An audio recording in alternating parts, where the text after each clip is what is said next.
Nice, everybody. Welcome to Elephant in the Room. This is a Roll Tide Pods production. Disrupt the Media. I'm Mick Gillispie. That's Jake Coker.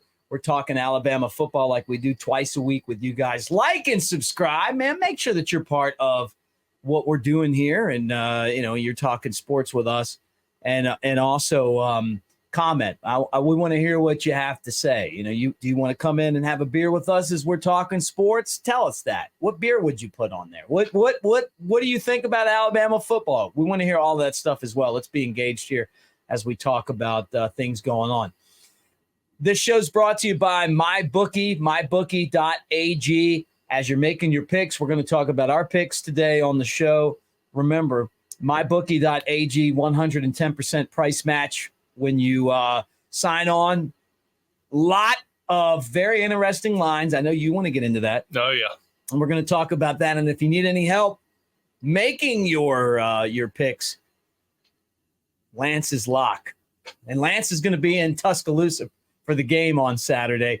But lanceslock.com.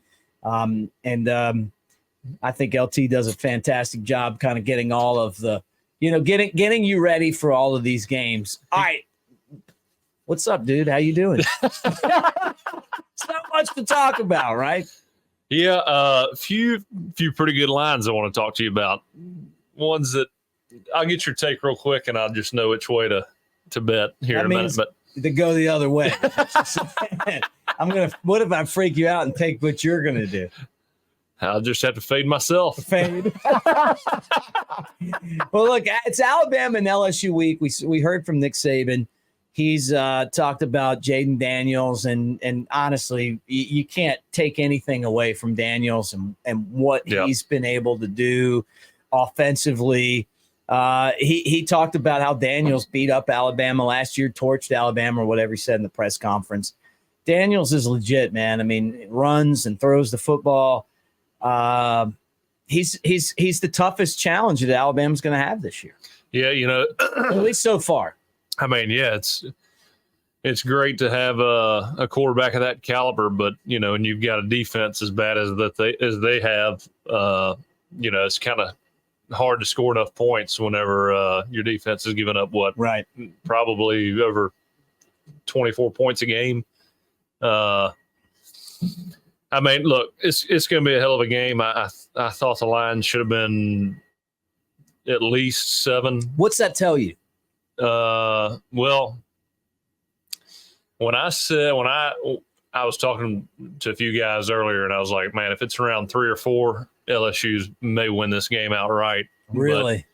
But I feel like with 6, I think Alabama's the right side. The public's backing LSU right now. Well, it's like 4.5, and then it dropped down to like 3. Oh yeah, people are hammering LSU. You got to take the pick now. Take it while it's low because it's going to come back up. Yeah, I don't get it either.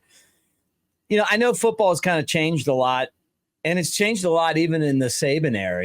Like we're defense, and I remember Mike. I talk about Mike Johnson all the time. 2-time All-American offensive lineman, but I did a lot of broadcasts with him, and he's a great friend, and he's someone that I really love talking football with because he knows it at an advanced level, right? Oh yeah. And he said that he was on a show and they asked him, who would win, 09 or I don't know, whatever team, like your team, or maybe 2020, right? Yeah. And he's like, well, what rules are we playing by? Yeah. And I totally get that. They have nerfed the rules to make it easier on the offense. Well, the funny thing about when I was playing it, it was the first, we had RPOs when I was at Florida State with Jimbo, but it wasn't like you didn't have designed concepts. I mean, you didn't have full concepts down the field. I mean, you were throwing bubbles on the backside of plays. Right. When I got to Alabama under Lane, I mean, you would have, full on run blocking techniques, and then you'd have full on pass concepts on both sides of the field. So all you did was basically how many guys are in the box. If this amount of guys are in the box, you're throwing it here, based on what you see. If at Florida State it was all right. If the bubble's open, you can take it. If it's a really advantageous look, And I remember, we had plays sometimes. We have screens where we'd have a receiver 2 yards past the line of scrimmage, and guys were blocking downfield like it was a screenplay. He was like, they won't call it. We'll be really good. yeah. Or hey, we'll take a chance here. Yeah, right. I get it. It's like a block move in baseball. Yeah. You just kind of know. We'll take a penalty because if they allow it to happen, we're going to gain a lot of yards. Yeah, here. right. We did that against Arkansas. We basically ran a screen where Kenyon Drake ran. I think he had to have been past the line of scrimmage, and I just dunked it to him. It was that play that Bielema gave him the old forearm shiver. Yeah. On the sideline. Yeah, right. So no, as far as the illegal man downfield goes, they have gotten so lenient on that. Yeah. We had an RPO called against Wisconsin, and I was supposed to hand it off, but OJ was running a little, I guess you'd call it a seam route, but he was looking for the ball after 5 yards, and I was about to hand it to Derek. I was like, oh shit, there's I just threw it, and Ryan Kelly's about 5 yards down the field. And he was like, the ref came up to me like, what the hell are you doing? Right. Don't do that again. Yeah. I'm not going to call that, but come on, dude. Yeah, that's right. That's pretty funny. Yeah, I don't know all that stuff. Like, when I'm watching, I just wait for the penalty flag. Alabama only had one penalty for 5 yards against Tennessee. What's that mean? No penalty for 5 yards. Did we have? I think we had one or two snap issues. We had one infraction, I think. Mm-hmm. Played at home, not as much noise. Not playing at LSU. Mm-hmm. I did a radio spot with Aaron Murray the other day, and we were talking about playing at LSU and playing at Auburn, and I was like, man, they brought up a question. They're like, it's at Alabama, this and that, and I was like, yeah, thank God, because playing at LSU and playing at Auburn, it's just the biggest nightmare. And I'm sitting there, as soon as I say that, I'm thinking, oh God, he was the quarterback for the Prayer and Jordan-Hare. Just waiting on him to be like, I know. He didn't bring it up. But Auburn Jesus. No, yeah. Auburn Jesus again. Yeah, LSU getting a lot of respect, even though they've lost 2 football games. I don't understand what Vegas is saying about Alabama's defense and offense. I feel like after Jackson Dart, the way they shut down Jackson Dart, wouldn't you think that Alabama's defense is going to make some plays in this game? Yeah, I'd feel better if the line was around 10, just because, I feel like that's an obvious. Picking LSU's that's a sucker side, all the way. I think this game is one of those where, Coach Saban's got 2 weeks to prepare. I think he brings a lot of looks that Jaden hadn't seen before, or if he has, he hadn't seen much of it from us on film. I think this is going to be this is finally going to be kind of the statement game for Alabama. I know Tennessee was in the second half. Right. But we got 2 weeks. Everybody's doubting us. A 6-point favorite. Those guys in the locker room got to be like, really? We're hitting a hot streak here. LSU's lost to FSU, and they barely beat Missouri, which I know Missouri's decent, but barely they're not. Beat Arkansas. Yeah, and lost Ole Miss. Yeah. So, you think those guys would take that as a disrespectful, notion. You hope so. And yeah. But it's this matchup, though. Part of this is this matchup. This is that's right. One of the best matchups every year in the SEC, and I think after next year, this is the one. If I'm Alabama, I'm going. No, not that I don't want it, but it's like if I got to play Tennessee and Auburn every year, the other one, it's got to be Mississippi State. Why am I going to play be all 3? Yeah, yeah, right. Why am I going to play all 3? Where these are all 3 mega. They're bringing recruits every year. Even if they're not good, they got the recruits, the talent to beat anybody. Yeah. No doubt, man. And these guys have beat us. I've said on this podcast a million times, I don't care where the teams are ranked. If they've got good players, I mean, just because you've lost 3 games doesn't make you a terrible team. I mean, you can show up and beat anybody any week in the SEC. Arkansas, great example. I mean, almost beat LSU, almost beat Alabama. They've got a lot of talent. They're just not a very good team. You know? When you have a team like this LSU team with all the offense, and then you're taking on Alabama with the great defense, who do you give the edge to? Is it the offense or is it the defense? You know, it used to be defense wins championships, but now, I mean, I don't know. I mean, I feel like this is where, to me, I would take the defense to me just because you get a couple more stops, you're going to win the game, right? Yeah, this is to me where you know the comparison comes down to D-line and O-line. Can the D-line can they pressure the quarterback without bringing pressures? Right. You know, if they can put Jaden Daniels under duress without using the extra guys in coverage to accomplish that. You know, if you can drop all those guys back and still get him to get the ball out pretty quickly and not give him time to make reads and allow for those big shots to happen, then I think we're going to come out and dominate LSU. If we can't get pressure on the quarterback from just the upfront guys that without bringing linebackers and safeties, then that's what it's going to take to win. Yeah. You know? Mm-hmm. And the crazy thing is that you get past this one, you got to go to Kentucky.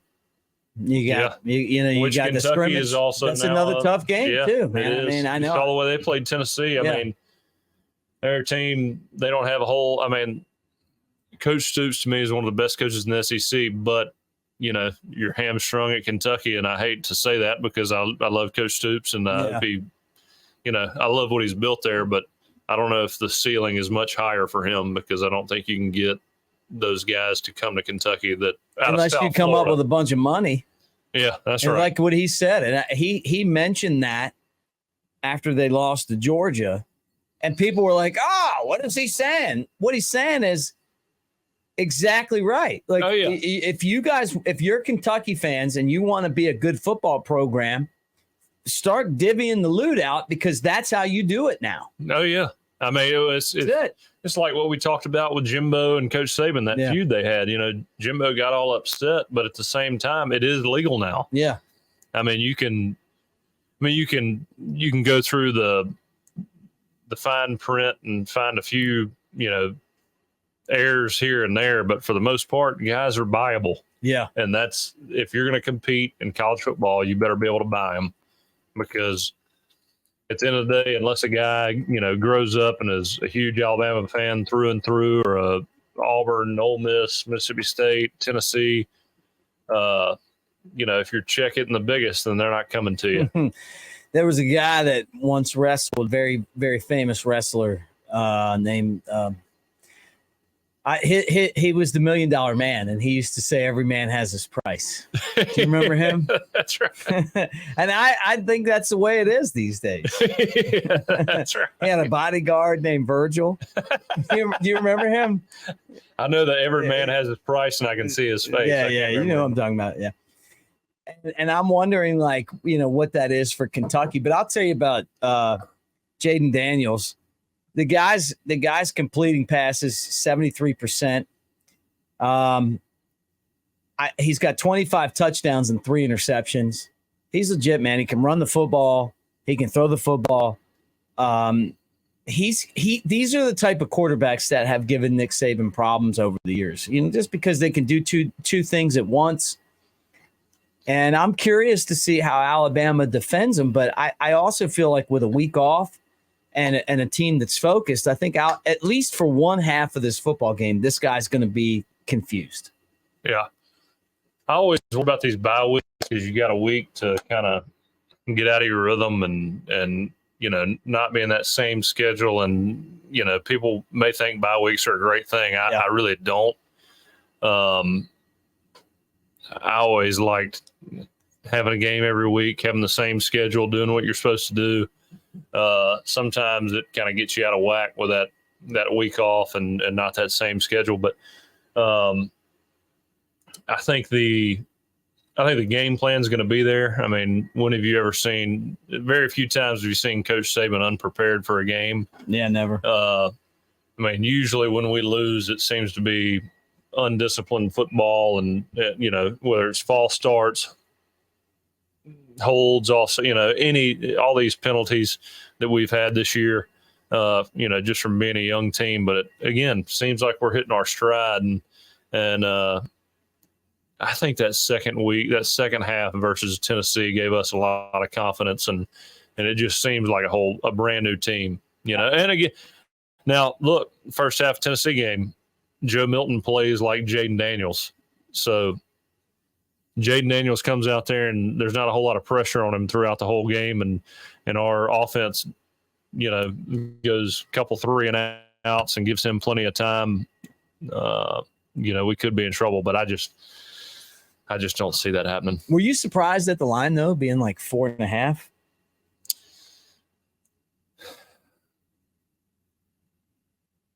I thought it was going to be 6. Here's where you can't trust me on Alabama games. I'll just go ahead and tell you. If I'm betting, I'm taking Alabama. Right. And this line was close enough. I'll get to a few lines where I'm thinking a little more clearly. Yeah. But the homer in me kind of ruins my judgment here. Yeah, I think 6 is good. I think it's a really good line. Right. The public's on LSU right now, which makes me think it's Alabama all the way.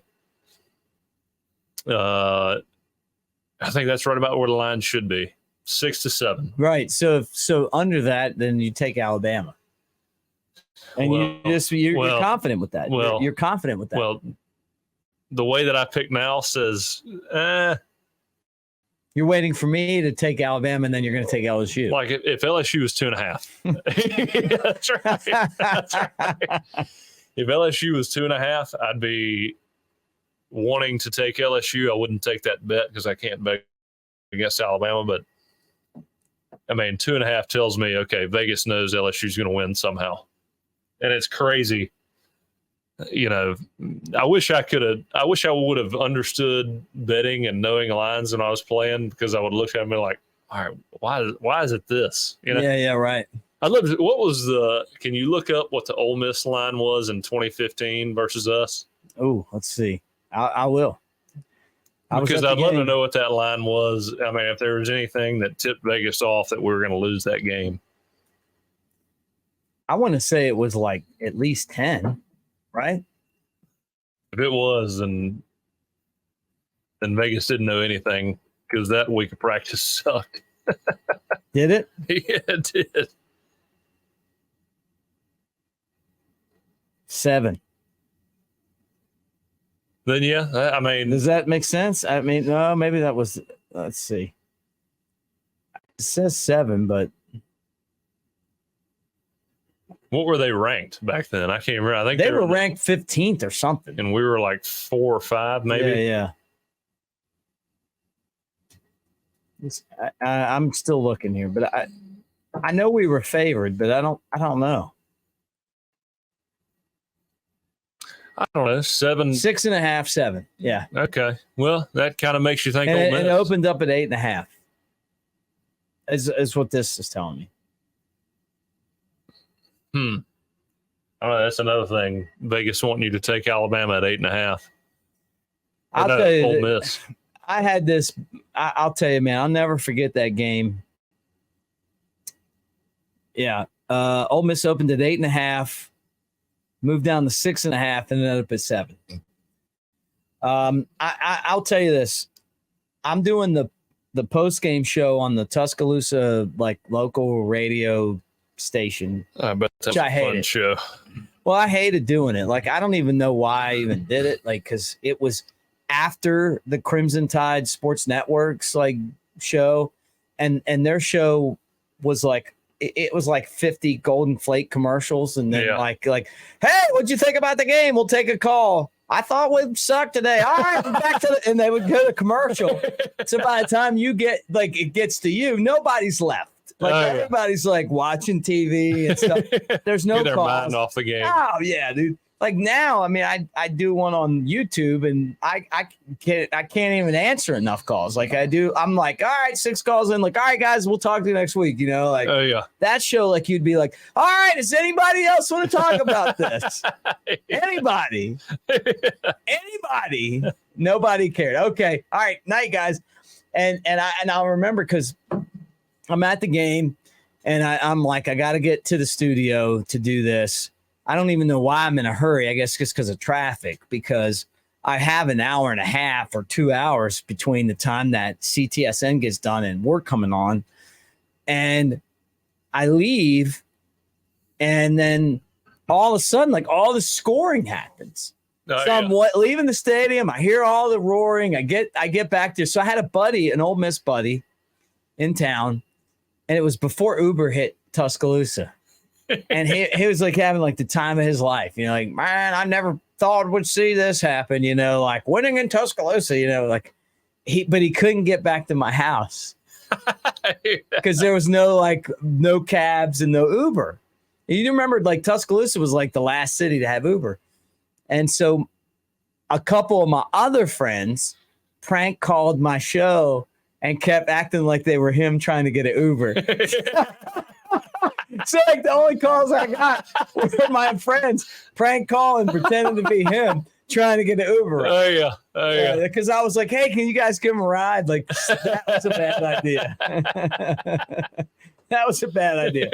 No, we can just prank your show that no one's listening to, like we're this guy trying to get an Uber ride. So a lot of hot calls. Yeah.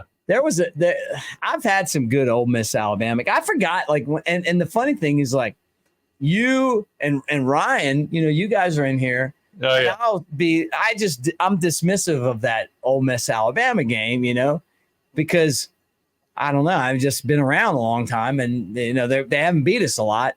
And you guys are always serious when it comes to He's like, I don't know about Mississippi State. Like, look, Mississippi State has beaten our ass. They got those games that they won were like, guys, the ball hits a dude on the helmet and it falls into their lap. Like, I'm going to tell you right now, we have lost to Mississippi State where they have physically beat our ass. Oh, yeah. They're different type of games. You know, and I know it hasn't happened lately. I mean, like they're on like a 17 or something game losing streak, right? Oh, yeah. They got Shula fired and then they haven't won since. But I just remember like over the years, like seeing those guys, like 2-star guys that came from like Tuscaloosa, you know, like I played at like County High, or I played at Central, and I'm Alabama's not recruiting me. I'm going to Mississippi State, and I'm going to just tackle everybody. I'm going to make every play. Alabama. Yeah, right. Because I'm tired of hearing about Alabama, and you know, I beat the shit out of this guy in high school. Right. He's playing in Tuscaloosa. Yeah, you get it. You know, so like I guess my perspective is like so much different. Like to me, Mississippi State is a bigger rival. But I don't know. I mean, I was, you know, I'm older, you know? Yeah. I mean, you got to think the Mississippi State, while I was there, beat us 2 out of 3 years, 2014 and 2015. So Ryan, I mean. You mean Ole Miss? I mean, yeah, Ole Miss. Yeah. It really confused me if that was the case. I'm leaving the stadium when we lost to Mississippi State. I thought Alabama should have hired Sylvester Croom and not Shula. I played baseball with Kelvin Croom, great dude. Yeah. One of my guys. And I'm like, they need to hire his uncle. Oh yeah. If we're trying to win.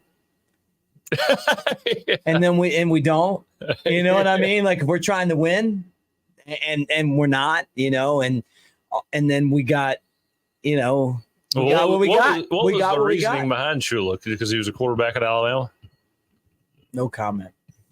I'm not going to tell you what I really think, but I will tell you this, that we should have hired Sylvester Croom. I never met Shula. I know he's a good dude. I've met Sylvester a few times. Yeah, but Sylvester Croom should have been the hire. Yeah, I love Sylvester Croom. No He's doubt. Great guy. No doubt. Know? No doubt. And I loved his philosophy when he was at Mississippi State too. Right. But you're playing with like half the deck. Oh yeah. Compared to what you have at Alabama. Well, that's the thing at Alabama. You got, people from up north or wherever can talk shit about Alabama all they want to. Right. But at the end of the day, you can win at Alabama if you've got the right coach. Oh yeah. Obviously. Come on, man. You know that. I mean, obviously. Yeah. And I've always said this about Saban. It's the most storied program in the country, really. When we got Saban, it was the perfect mix. It was like the perfect storm, that movie. Like Saban's his own hurricane. Well, we're our own hurricane too. Oh yeah. Like you're getting all of us and we're getting all of you, and now all of a sudden we've combined and we're a category 5. He's got the perfect the perfect combination of like very, very professional and then that redneck West Virginia streak in. We're going to fist fight, me and Jimbo.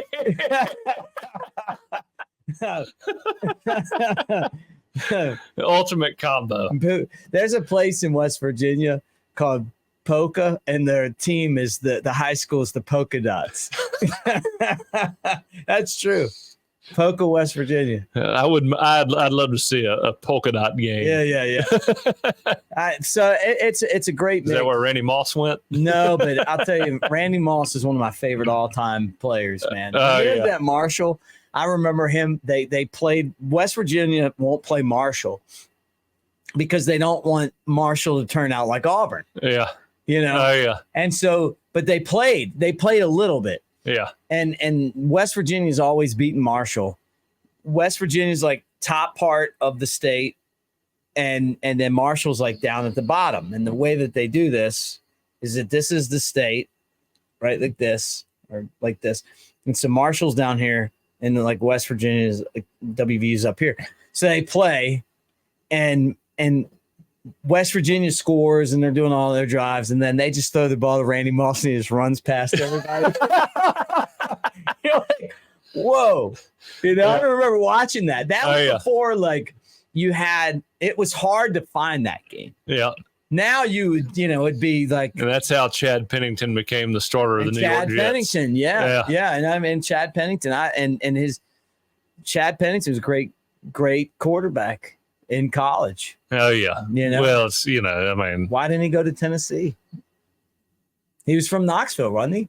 Was he recruited by Tennessee? I don't know, but I mean, he went down there and threw the ball to Randy Moss. I mean, got into the NFL. Didn't he? That's right. I remember those games, and honestly, like we're so lucky now with the way the TV is because you can catch a game like that now. Oh yeah. I love those, and I'm sure you're betting on them. I'm watching them.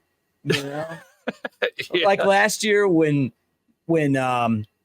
South Alabama is playing UCLA. And I'm like, I just want to watch this. Nowhere to watch it. You got to get ESPN Plus now. Is that where that was? ESPN Plus. Did you see that one? Oh, yeah. If it weren't for that, and I love Kane Womack. I think he's going to be a hell of a coach. And I hate to even say this because I live around South Alabama. Uh-oh. But, I mean, I need to give you a refill before you say this. I mean, kegerator. What do you? I hope South Alabama can hold on to him as long as possible. Oh, you like him? Oh, I love him. They whooped the shit out of Oklahoma State. Oh yeah, well that's what I'm saying. That? Like a couple. I hope South Alabama can hold on to him as long as possible. Yeah. Had South Alabama beaten UCLA, I don't know if Kane Womack's at South Alabama this year. Right. But they went in there and took care of it. Those close calls, though, do help you as you progress. Because you sit around thinking we could have beat them. Oh yeah, probably should have beat them. Yeah. Just, I tell you, man, being a college football head coach that's got to be one of the hardest jobs that you could ever really think of. I mean, just how do you know that that's going to be one of the biggest deciding factors? And this is me talking, but probably for Kane, he beats UCLA. I think somebody's probably swooping in and getting him based on their performance last year. how do you know to prepare for that play in that moment and that one play really decides a lot of what your future looks like as a head coach, for your career. Oh, yeah. Yeah. And I know he was doing great at South Alabama. He really doesn't need another job, but I know eventually it's going to happen. Yeah, this year. I mean, somebody will be like, hey, we're going to hire the guy that just beat Oklahoma State. And Oklahoma State has a chance to win the conference. Oh, yeah. You keep an eye on that. Oh, yeah. And that whole Big 12 is oh, yeah. No, up in the air. Yeah, Kane will be a Power 5 head. Well, I don't know if it won't be the Power 5, but Yeah. But he's going to be a big time coach. He already is, but you know what I mean. Yeah, yeah. In just a few years. Well, yeah, even bigger. So you need a refill, and I got to ask you a question so I can. What can I get you? What do you want? A light one. A light one. All right, I'll get you a light one. Alabama LSU. Tell me, you're like, let's go back. I'm going to tell you some of my Alabama LSU games. Like, I was there. I've seen us lose to LSU in Tuscaloosa, and I've seen us beat them there when we're not supposed to win.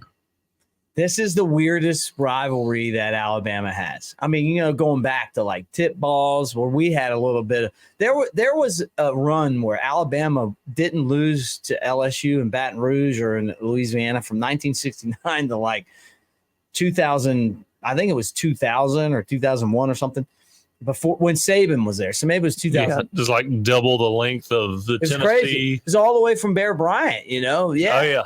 And so they've.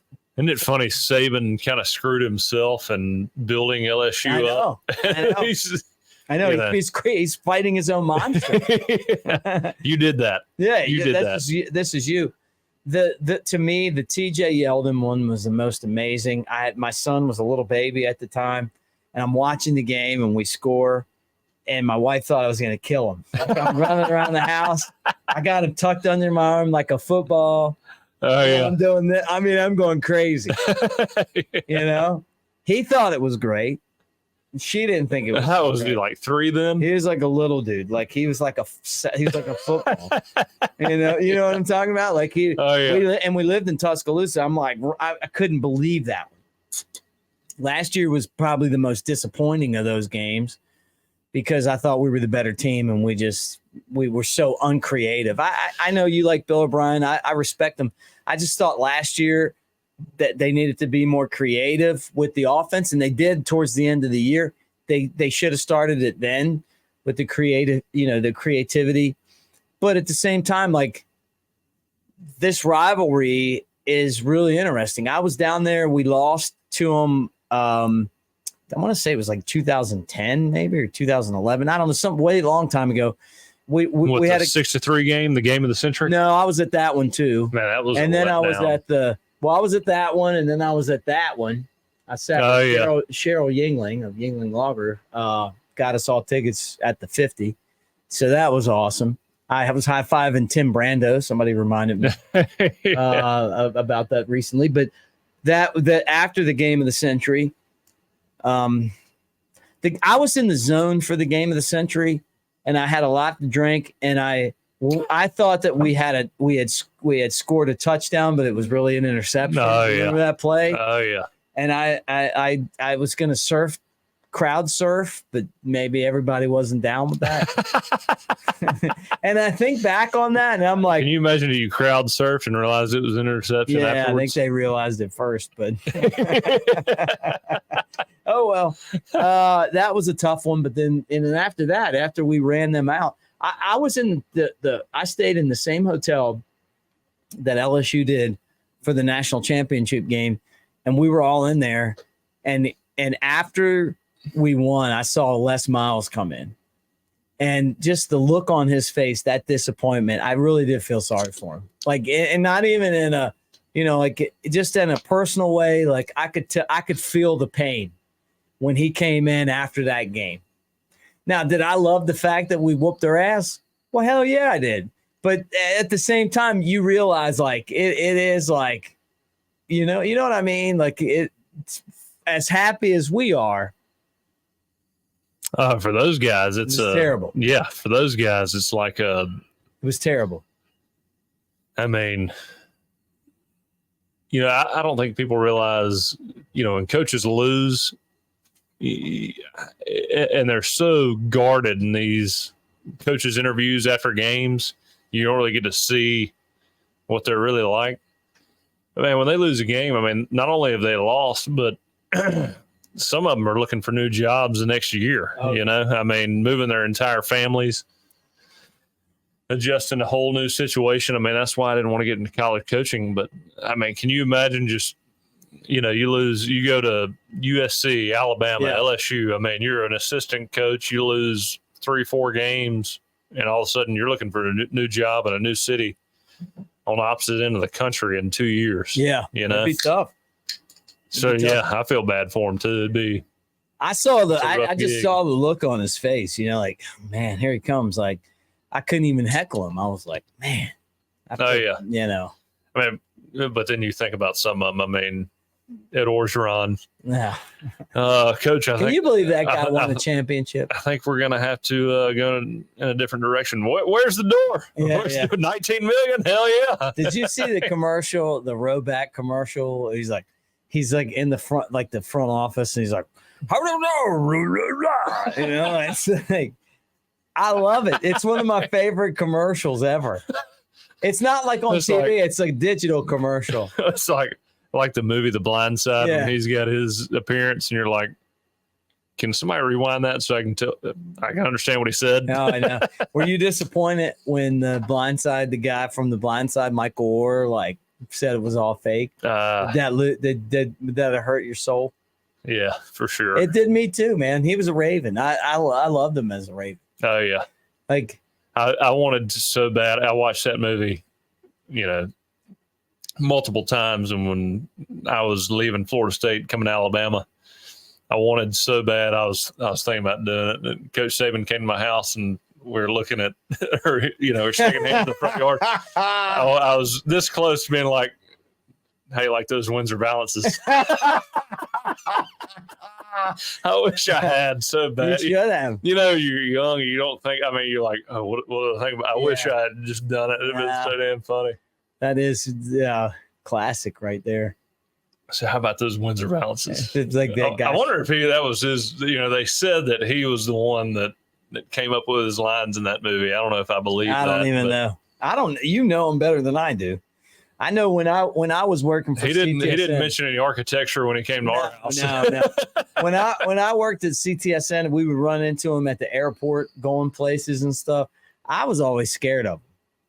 He always looked pissed off. I think that's by design. You know what I mean? Like, he was always just like, and now I'm like, no pictures. He's actually you can tell he's just loosened up so much. Oh, it's crazy. Like in the last 5 years, he's just, I see him and I'm like, man, this guy, I probably would get a selfie. No, yeah. That's right. He was not selfie material back then. No. I can't imagine what he was like in his LSU days. Man. Focused. I told the story today on my other show about you saying, because is his birthday tomorrow. Oh yeah. His birthday party. Don't ruin my birthday with a cake, because I'm going to yell at all you MFers right now. It was basically like you already ruined it by a shitty practice on birthday eve. So you better get your ass out there and practice hard. I was like, you want to make it a great birthday? Oh yeah, and that was my first year there, so it was like, all these guys have done it year over year. I was like, this is the first birthday I've witnessed of Coach Saban, and it's like, get your ass out there and practice. I just see you with the little party hat on. Everybody had them on too. It was like, they had candles lit. We all had hats on. Like you with the little.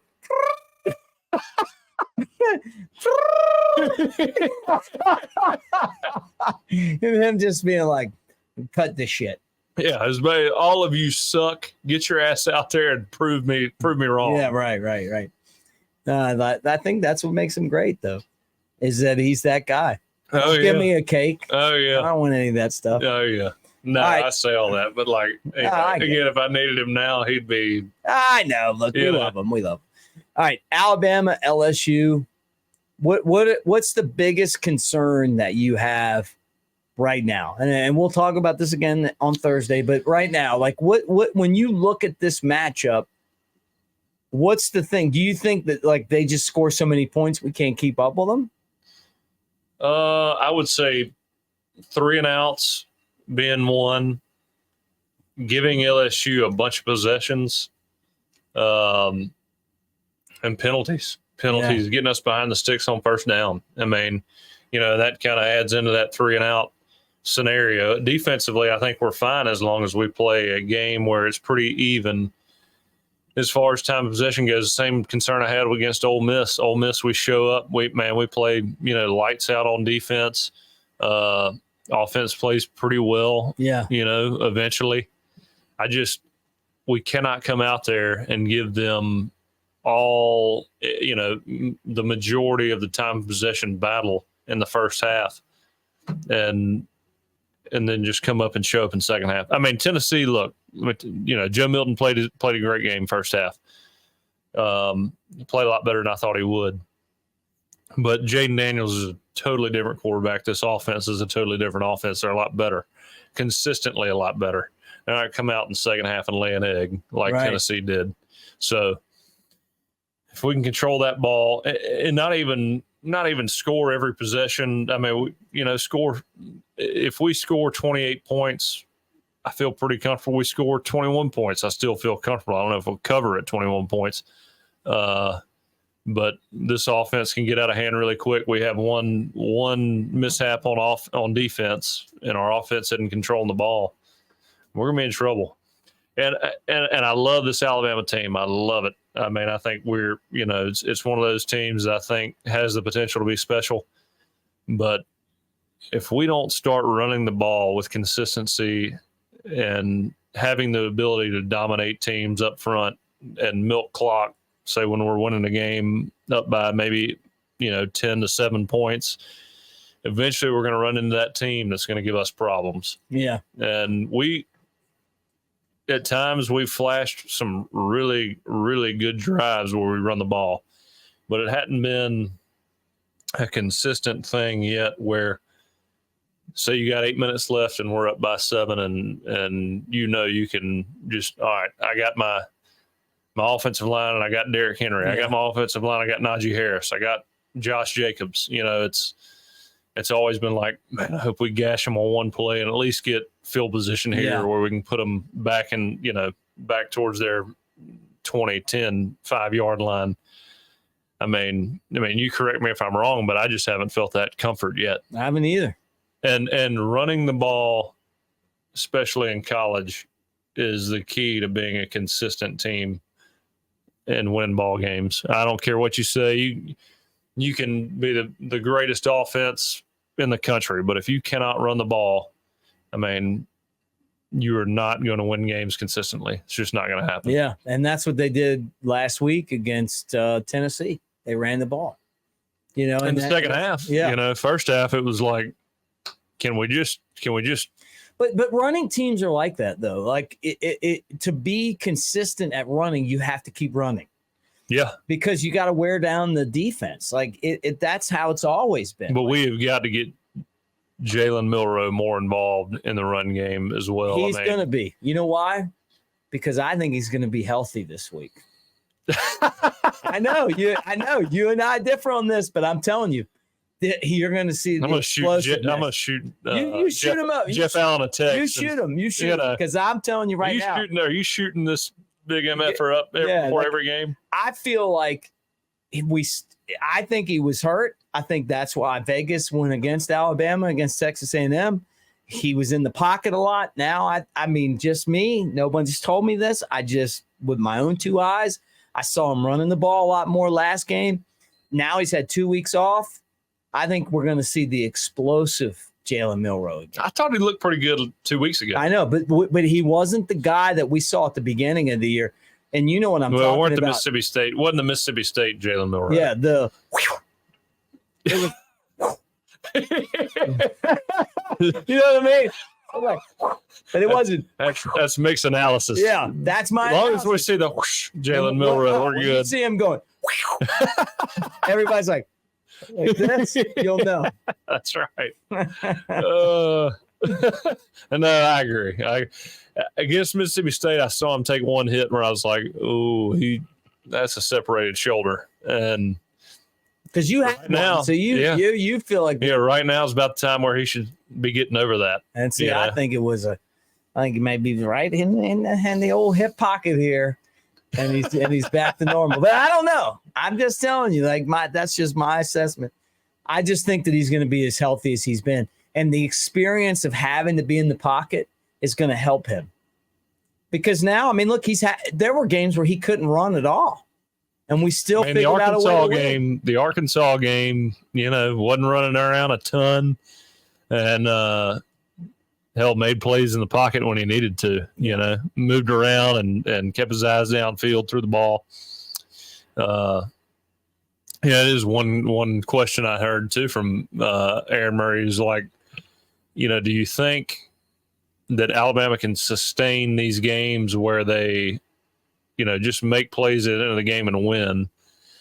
And I guess my argument to that was that, when you have a winning culture like Alabama does, and you got guys who kind of see from generations before them that, how to win in those crunch time moments like Jalen has all year. I mean, I think as long as we don't fumble the football and make a bunch of mistakes and get penalties, we've got that opportunity. I don't see any issue. As long as Alabama's not beating themselves, we're going to win every game on the schedule. Okay. I like that. I like the sound of that. All right. As we go down the stretch run on the first of our 2 shows this week, you still going to be Tom from Tom and Jerry on Halloween?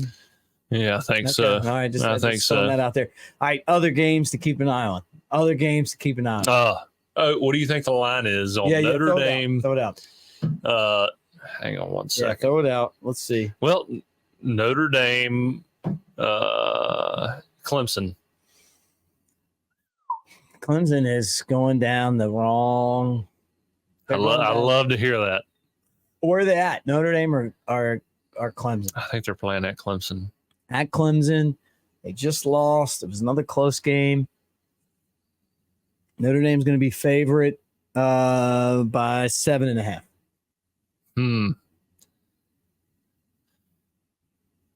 Clemson is a 2.5-point dog. Really? Clemson is right as can be. Yeah, Clemson's winning that game this Saturday. You think so? Clemson, yes. Okay. Wow. Clemson, yep, they're playing at Clemson, 2.5-point dog. I look at your sparkling. I mean, yeah. I hate when I see that. If that's not a Lance's lock, I'll drive up to Birmingham and slap the shit out of them. You're saying Lance's lock needs to be Clemson. Yeah, oh, yeah. All right, next one. Give me the next one. All right, here's one.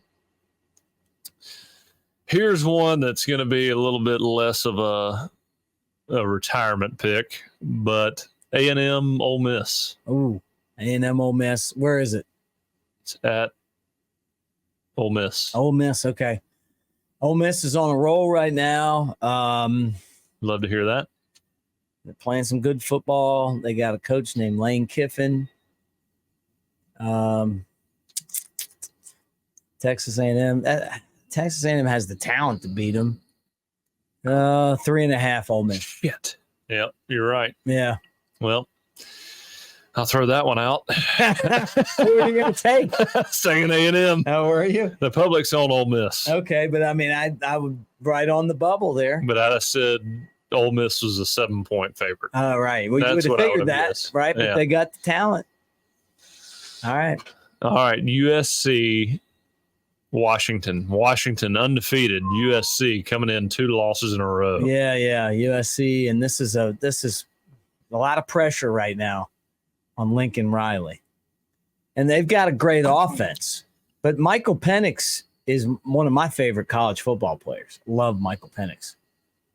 Big Penix energy, huh? I like the big Penix. Yeah. Where is it? I think it's at Washington. It's at Washington. I believe. Hang on. I'll look it up. I believe so. I'm going to give you the line here.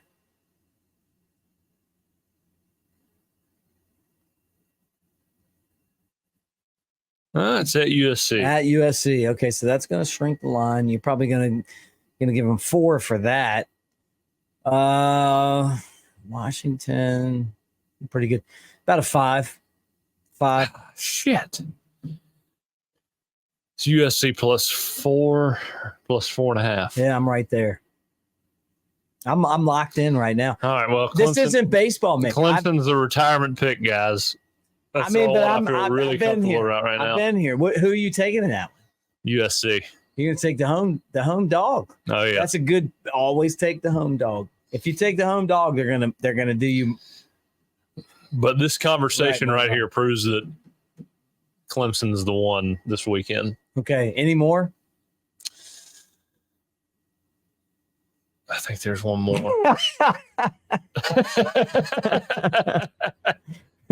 Hang on. I'm like Johnny Public here. Johnny Public. I hear Iowa State, but I don't know much about Iowa State. I don't either. Where are they at?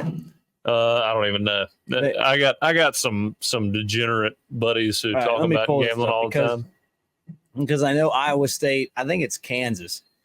I know this. Then it must be a close line. Well, that's the deal. I want to look it up because I know Iowa State all of a sudden has like crept back into the picture, right? And no one thought like Iowa State, like we better be keeping an eye on Iowa State. But you better be keeping an eye on Iowa State because what if it wasn't Texas and Oklahoma in that championship game? All we've thought is it's going to be Texas and Oklahoma, right? Would that throw you for a loop? You know, in that conference, I've never had a. You know, I hate that. Kansas. I hate that we lost. It is Kansas. I was right. What's the line? Money. Well, you tell me. What do you think it is? Kansas at Iowa State. It's a 6 p.m. game on ESPN, your favorite station. Iowa State plus 2.5, just because I saw what happened last week. You're right. You're on the money. So what's that tell us? Iowa State, baby. Take Iowa State. Oh yeah. All right. You were right on there. All right. Well, we're gonna be back Thursday. Is Ryan gonna be here Thursday? You know, I don't know. I need to send him this clip because he told me he's gonna be here last Thursday. Said maybe this Monday. And he keeps shitting the bed. So he's shitting the bed. Man. Yeah. You know, he's definitely invited. We're going to really dig into Alabama and LSU on Thursday, and then Friday I'll be up there.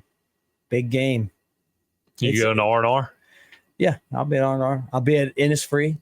You smoking some cigars after? Or are you hanging around for Saturday? I don't know yet. I'm 50-50. LT's saying you get your fill on for the Tennessee game. I don't know. LT's going to be there. I mean, I kind of want to. I'm kind of up there right now. Yeah. Be fun. We'll determine all of that on Thursday. We'll determine all that on Thursday. Yeah, I got a feeling that's going to be like a Friday, Saturday morning decision. Could be. Yeah, I'm staying. Because a lot of times I end up at R&R after Innisfree, or I stay at Innisfree really late, and then I'm like, all right, I'm here. Yeah. And then that means that that's going to happen. You're going to have too much fun. All right, guys, thanks for hanging out with us. Elephant in the Room. We will get back to you guys again on Thursday. Please be part of the station. Like and subscribe. Roll Tide, everybody.